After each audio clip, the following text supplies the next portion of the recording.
Allahu Allahu Allahu Allah Allahu Allahu Allahu Allah Allahu Allahu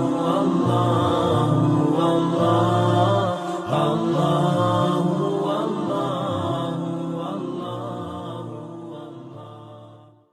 Nanti tolong jadikan ini sebagai ukuran benar tidaknya sholat kita sampai zuhur itu. Jangan-jangan tiap hari antum sholat, tapi menurut Al-Quran ada yang belum tepat dalam sholatnya. Dua, orang yang sholatnya benar, dijamin langsung oleh Al-Quran akan dijadikan orang yang baik dalam kehidupan. Singkatnya orang sholat pasti jadi orang baik, sifat dan sikapnya baik. Dalilnya di Quran surah ke-29 Al-Ankabut ayat 45. Perhatikan kalimatnya, kita hafal insyaallah. Innas salata tanha 'anil fahsya'i wal munkar. Sekarang perhatikan cara menerjemahkan dengan baik. Innas salat, sungguh salat yang dikerjakan dengan benar itu. Teman-teman perhatikan ya, di sini ada alif lamnya. Beda antara kalimat menggunakan alif lam ma'rifah dengan yang tidak menggunakan alif lam nakirah. Kalau tidak pakai alif lam itu umum bentuknya, bebas, tidak ada aturan spesifik. Jadi kalau kalimat Qur'annya inna sholah, maka anda bebas menunaikannya. Mau buru-buru silahkan, mau tidak khusyuk itu pilihan. Tapi kalau kalimatnya menggunakan alif lam inna sholah, maka itu ma'rifah khusus, ada aturannya, ada ketentuannya, nggak bisa sembarangan, nggak bisa. Seperti artikel the dalam bahasa Arab, dalam bahasa Inggris, car, banyak itu mobil. The car yang itu, bukan yang lain. Dan semua kalimat salat dalam Al-Quran yang bermakna ibadah, itu semuanya menggunakan alif lam. Silahkan cek. Kalimat salat pertama Al-Baqarah ayat 3, posisi paling kiri pertengahan. Alladzina yu'minuna bil ghaib wa yuqimunas shalah. Al-Baqarah 43, wa aqimus shalah. 45, wasta'inu bis sabri was shalah. Selalu ada alif lamnya. Artinya cuman kalimat alif lam ini saja maknanya dalam sekali. Tunaikan sholat sesuai aturan, ada ketentuannya. Sahabat Nabi hidup di zaman Nabi, sholat di samping Nabi, di masjid Nabi. Kemudian ketika sholat keluar dari aturan, belum maksimal belajarnya, kata Nabi ulangi sholatnya. Di sahabat saja diminta diulang, apalagi yang bukan sahabat, jauh dari Nabi, bukan tetangga Nabi, hidup bukan di zaman Nabi, sholatnya bukan di masjid Nabi, merasa aman dengan sholatnya, itu mustahil. Nah sekarang kalau anda benar menunaikan sholatnya, lihat kalimatnya, maka sholat yang dikerjakan itu tanha 'anil fahsya'i wal munkar. Dia akan mencegah pelakunya dari dua sumber keburukan. Mohon maaf kalau ada orang buruk, itu sebabnya cuma dua. Orang yang sifat dan sikapnya buruk cuma dua sumbernya, tidak ada yang ketiga. Satu, fahsya, keburukan yang bersumber dari syahwat, ya, kata-kata jorok, kotor, pornografi, porno aksi, itu fahsyah. Jadi mustahil kalau ada orang sholat, maaf, lisannya masih bisa berkata-kata kotor, itu mustahil. Kalau ada orang nggak sholat, kata-katanya kotor, dia nggak sholat. Yang aneh itu orang sholat, kata-katanya masih kotor. Itu yang keliru, pasti ada yang salah dalam sholatnya. Orang sholat, pandangannya masih tidak teratur, semua dilihat, pasti ada yang salah itu. Mungkar, keburukan yang diingkari oleh hati, sumbernya nafsu perut dan akal. Mencuri itu mungkar, korupsi itu mungkar, berselisih itu mungkar, merampok mungkar, membunuh itu mungkar. Tingkat kemungkaran paling tinggi, yang balasannya neraka jahanam itu. Apalagi membunuh orang-orang beriman itu ya, itu jelas kalimatnya langsung. Ya, Quran surah ke-4 An-Nisa ayat 93, posisi paling kanan di pertengahan. Hati-hati. Ya. Hati-hati, wa may yaqtul mu'minan muta'ammidan. Siapa yang sengaja merencanakan pembunuhan terhadap seorang beriman, satu saja nyawa orang beriman tumpah, fajaza'uhu jahannam, maka tempatnya di neraka jahanam orang itu. Wa ghadiballahu alaihi, Allah murka pada orang itu. Wa la'anahu, dan dilaknat oleh Allah. Wa 'adda lahu 'adzaban 'azima, dan disediakan siksa yang berlipat. Bahkan orang-orang semacam ini, maaf, pernah dengar masuk surga tanpa hisab? Nah, orang-orang semacam ini masuk neraka tanpa hisab. Ada di Quran surah 18 ayat 100 sampai 101, posisi paling kiri di pertengahan di atas. Hati-hati. Wa aradna jahannama yaumal qiyamah, fa aradna jahannama yauma idzin lil kafirina arda. pada hari kiamat nanti kami akan tampilkan neraka jahanam sejelas-jelasnya pada orang ingkar, sejelas-jelasnya. Kalau dalam bahasa kita itu kan ada orang sibuk nanti memikirkan kitabnya, ada yang terima tangan kanan, ada yang di belakang punggungnya. Tiba-tiba ada orang-orang yang Allahu Akbar, kita di mana ya? Kita di mana nanti kitabnya? Allah sampaikan, wa aradna jahannama yawma idzil kafirina arba. Kamu enggak usah banyak mikir ya, tempat kamu di sini neraka jahanam. Nanti langsung masuk aja ke situ. Langsung. Ya. Dan bukan cuma kafirin saja, karena ayat 101-nya menunjukkan orang-orang yang diberikan penglihatan enggak mau lihat dia. Diberikan pendengaran enggak mau mendengar yang baik-baik. Alladzina kanat a'yunuhum fi ghita'in 'an dzikri wa kanu la yastati'una as-sam'a. Bahkan di antara mereka ada orang yang munafik. Tahu ayat-ayat Allah tapi diingkari isinya dan melakukan maksiat dengan paham ayat-ayatnya. Itu masuk neraka duluan dibandingkan orang kafir. Quran surah keempat ayat 140, posisi paling kiri sebelah bawah di pojok. Hati-hati. Wa qad nazzala 'alaikum fil kitabi an idza sami'tum ayati llahi yuqtaru biha wa yustahza'u biha fala taq'udu ma'ahum hatta yakhudu fi haditsin ghairi innakum idzan mithluhum ujumnya innallaha jami'ul munafiqina wal kafirina fi jahannam jami'a. Allah akan angkat, ambil orang munafik duluan masuk ke dalam neraka jahanam, baru orang kafir. Ya. Maka saya terus terang sampai tadi pagi saya sampaikan, sulit bagi saya untuk menerima. Jangankan pakai akal, ke telinga aja nggak masuk. Ada orang mengatakan ingin memerangi teroris di Aleppo sana, tapi yang ditembak anak-anak kecil, yang dibom bayi-bayi, gitu kan? Ada perempuan-perempuan yang direnggut kehormatannya, ada orang tua yang dilecehkan kehidupannya, taruhannya dengan nyawanya, gitu. Antum masih enak sekarang, sholatnya nyaman di masjid. Orang-orang sana jangankan masjidnya, mau keluar saja nyawa taruhannya. Tapi yang ditembak itu anak-anak kecil, yang bahkan Nabi pun melarangnya. Bagaimana Anda bisa mengatakan memerangi sesuatu karena jihad, tapi yang dihancurkan itu adalah sesuatu yang dilarang Nabi? Ada yang salah di situ. Kalau orang paham sampai dengan ayat ini saja, mustahil dia bisa melukai saudaranya. Demi Allah saya katakan mustahil, mustahil. Termasuk di kita. Ya, jadi nggak bisa. Ini masjidnya Al Jihad. Ya. Wah, ini sekarang ada banyak dikumandangkan jihad, tapi dengan cara yang tidak benar, gitu ya. Wallahu a'lam. Kalau benar mempraktekkan, kita luruskan ya cara yang dilakukan. Tapi kalau ada isu-isu yang ditampilkan, kita pun benarkan caranya. Jihad itu bukan tembak orang, bukan lukai orang. Jihad itu membela izzah Islam. Saat memang keadaannya terancam untuk dibela dan ditegakkan, itu jihad namanya. Ya. Antum diambil mobilnya, antum pertahankan, masa mau diambil imannya diam saja? Aji jihad itu di situ. Kalau ada yang melukai, kita pertahankan. Ada yang mempersoalkan, kita pertahankan. Dan kalau orang mempersoalkan dengan ilmu, kita balas dengan ilmu, jihad pengetahuan. Kalau melukai fisik, kita pertahankan dengan fisik. Saya pernah di Lampung ditanya itu, Ustaz, apakah bom di jalan Tamrin termasuk jihad fisabilillah? Saya bilang, Pak, setahu saya jihad fisabilillah itu jihad di jalan Allah, bukan di jalan Tamrin. Ada kaidah di situ, nggak bisa. Sekarang kan cukup ramai gitu ya, muncul ini, muncul itu. Kemarin ada bom Panci, ya luar biasa. Pelakunya ibu-ibu, konon kabarnya demikian. Tapi memang luar biasa itu tuh. Amerika punya bom 7,2 ton, radiusnya 150 meter. Rusia punya bom 8,2 ton, daya jangkaunya 300 meter. Bom Panci 3 kilo, 300 meter gitu. Ini siapa orang ini? Ya, orang mana sebetulnya gitu kan? Kalau salah, itu pemahamannya harus diluruskan, kan? Kalau isu-isu berkembang ya kita doakan supaya lebih baik lagi ya. Baik, hati-hati itu penguasa panci ibu-ibu sekarang ya. Untuk punya masalah di rumah itu baru panci, belum kulkas tuh mesin cuci yang lain. Kembalikan. Jadi orang kalau benar sholatnya itu pasti ada orang baik. Baik. Ya, nggak repot kehidupan tuh, tenang gitu. Jadi kalau sampai hari ini kita sholat tapi lisan kita masih kotor, pandangan salah, perbuatan buruk, ada yang salah dalam sholatnya. Saya nggak tahu kalau di jihad ya. Beberapa tempat mau ke masjid saja mau sholat masih takut kehilangan sandalnya. Padahal mau sholat gitu kan. Pasti ada yang keliru. 3, ukur diri kita dan dia. Yang ketiga, orang yang benar sholatnya kata Al-Quran. Sholat yang dikerjakan pasti berdampak pada ketenangan jiwanya. Tenang. Quran surah ke-20 Taha ayat ke-14. Wa aqimis salata lidzikri. Tunaikan salat sebagai zikir kepadaku, kata Allah. Ya. Zikir itu banyak di Quran. Banyak. Ba'da salat kita zikir. Sunnahnya zikir. Ada di Quran surah ke-4 ayat 103, posisi paling kanan sebelah atas. Fa idza qadaytumus salata fadhkurullah. Maka jika telah tuntas Anda tunaikan salat, segera zikir kepada Allah. Ada kalimat diajarkan oleh Rasulullah SAW. Baca Al-Quran itu zikir, karena Al-Quran sendiri disebut dengan zikir.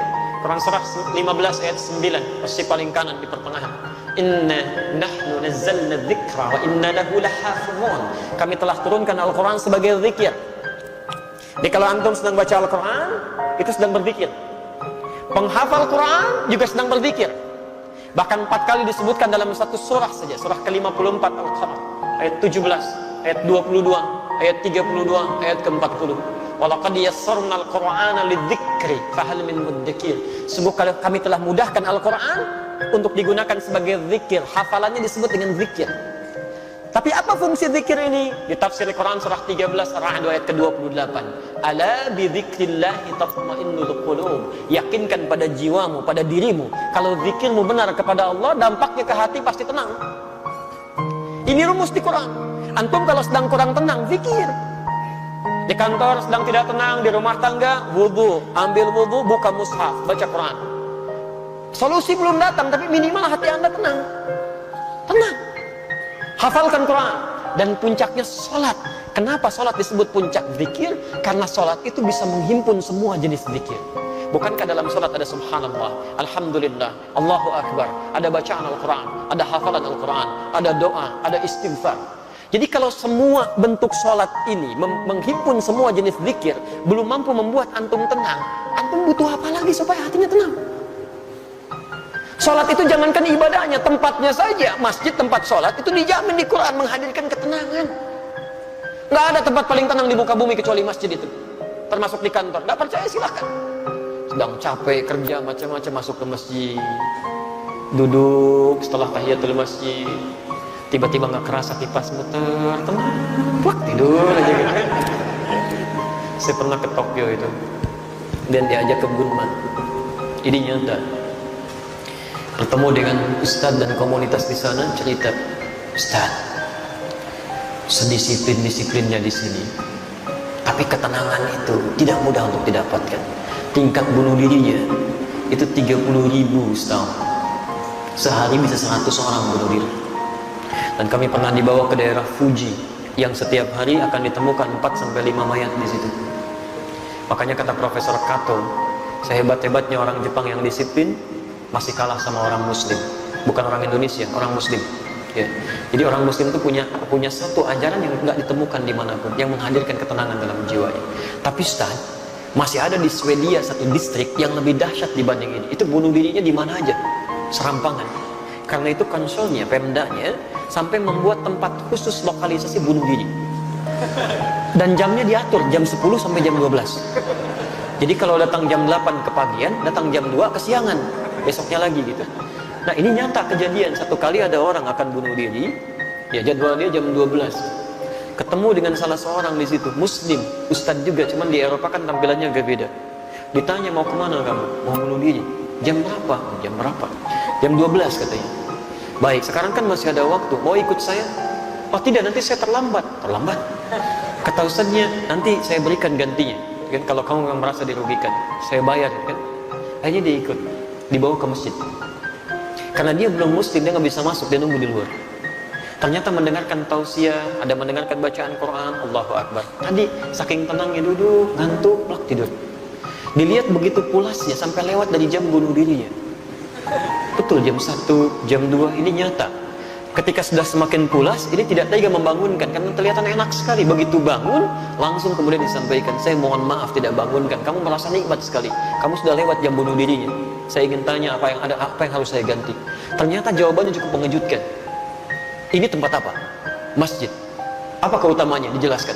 Saya tidak ingin jadi bunuh diri. Tidak jadi bunuh diri. Saya itu ingin bunuh diri karena 3 hari berturut-turut tidak bisa tidur sampai hari ini. Entah kenapa tiba di sini tiba-tiba bisa tidur. Jadi orang nggak sholat aja dekat masjid jadi tenang, apalagi yang sholat. Kalau antum sudah masuk masjid, sudah sholat gak bisa tenang juga, antum perlu apa lagi? Orang itu akhirnya masuk Islam. Peristiwa itu jadi viral kemudian di media sosial, menyebar dengan kuat sampai-sampai dipanggil oleh pemdanya, kalau kita bupatinya. Akhirnya apa yang terjadi? Di tempat lokalisasi bunuh diri tadi, di sampingnya dibuatkan tempat untuk ustadz tadi, dan ada tulisan, bagi yang ingin bunuh diri konsultasi dulu ke sini. Itu nyata gitu.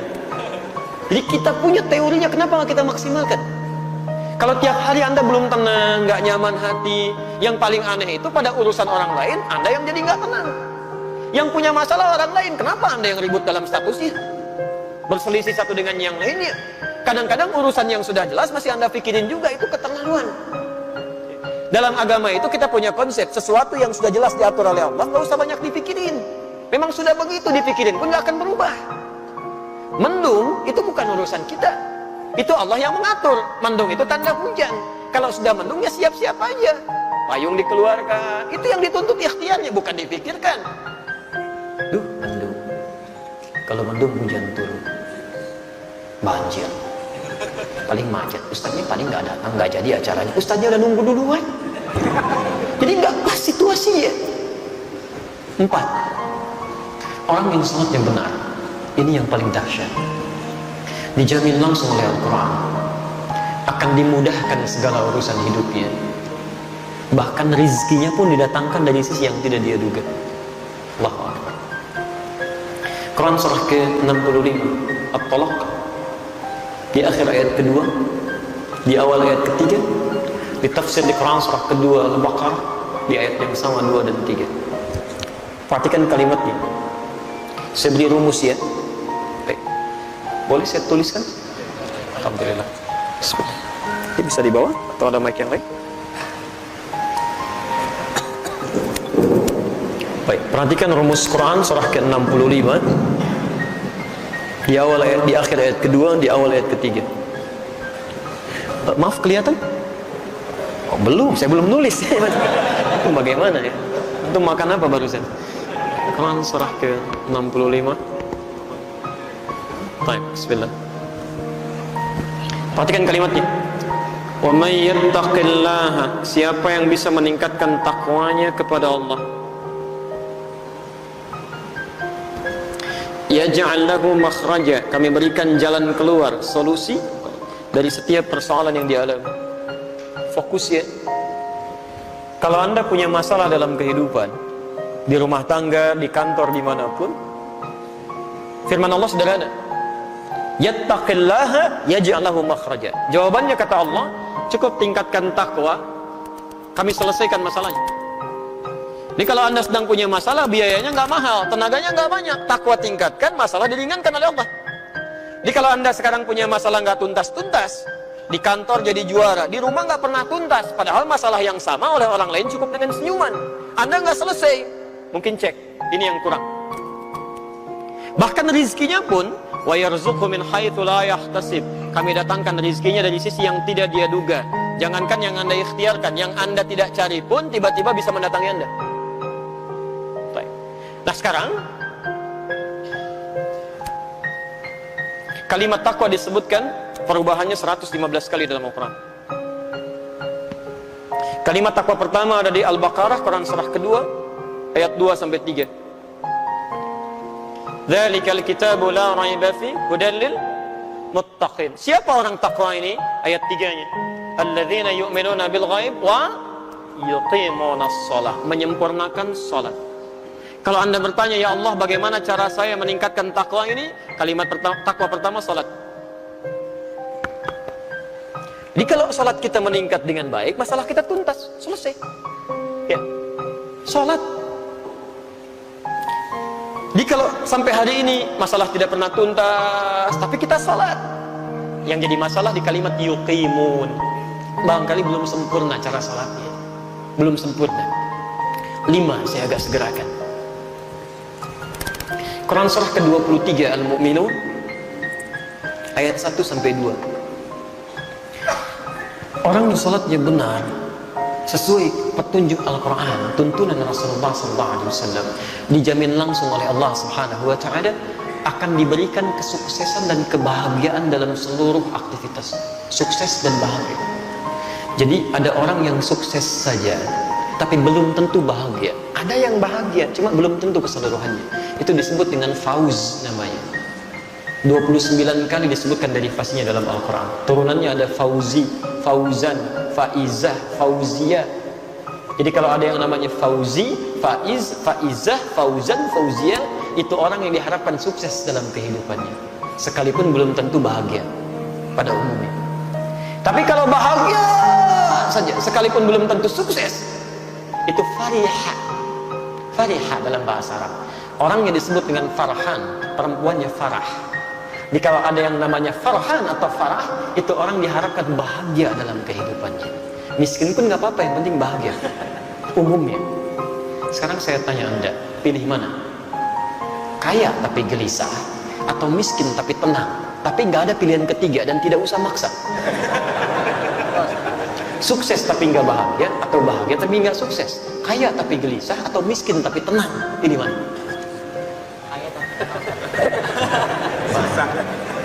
Karena Anda kesulitan memilih dan pasti memilih yang ketiga, maka Allah tidak memberikan pilihan pada kita kecuali yang ketiga. Kaya, sukses, bahagia. Masya Allah, itu falah namanya dalam bahasa Arab. Falah. Ini yang keberapa tadi? Kelima. Saking pentingnya yang kelima ini, 5 kali minimal diperdengarkan di telinga kita. 5 kali sebelum kita sholat oleh muadzin. Setelah hayya 'alas shalah, apa? Hayya 'alal falah. Ayo salat. Ya Allah, untuk apa salat? Hayya 'alal falah. Kamu belum sukses? Datang ke sini. Saya pemilik kesuksesan. Saya pemilik rezeki. Saya berikan, kata Allah, sujud kamu. Kamu belum bahagia? Saya berikan solusinya. Hayya 'alal falah. Kalau Anda sedang menggenggam itu semua, genggam tidak ingin dilepaskan, maka kalimatnya berubah dari falah menjadi aflah. Aflah. Kesuksesan, kebahagiaan yang digenggam, yang tidak ingin diputuskan, dilepaskan. Quran surah ke-23 ayat 1 dan 2. Qad aflahal mu'minun. Orang-orang yang imannya benar pasti menggenggam kesuksesan dan kebahagiaan. Siapa orang-orang ini? Ayat 2-nya. Ternyata mereka memulai dengan salatnya. Alladzina hum fi salatihim khashi'un. Yaitu orang yang bisa khusyuk dalam salatnya. Teman-teman silahkan cek ya.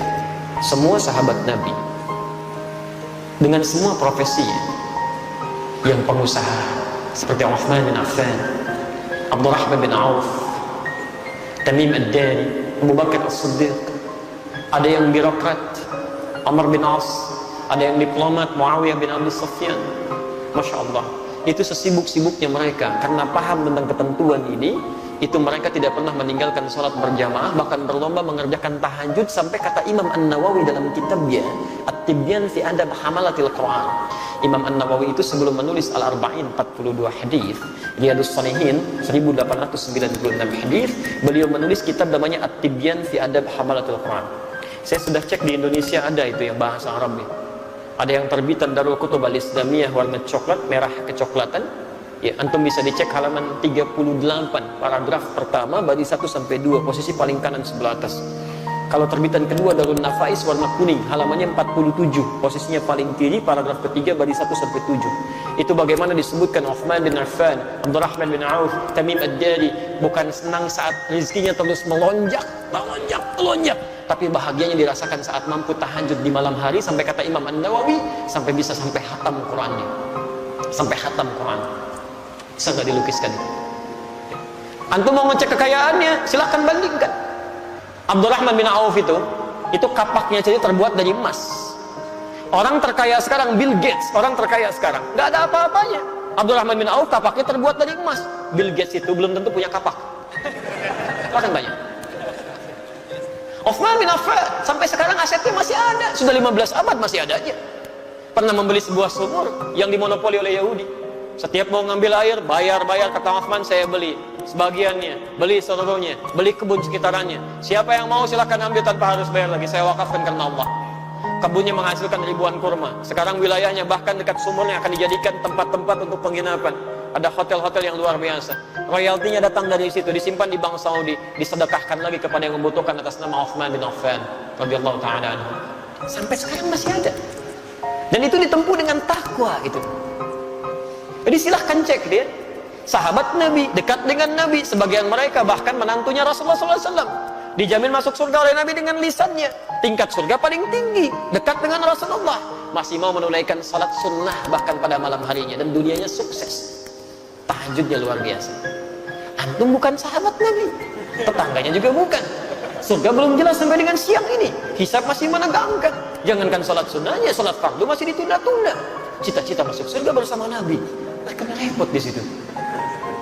Jadi teman-teman, coba dicek dari 1 sampai 5 ini berapa yang sudah kita raih sampai dengan bawah ini.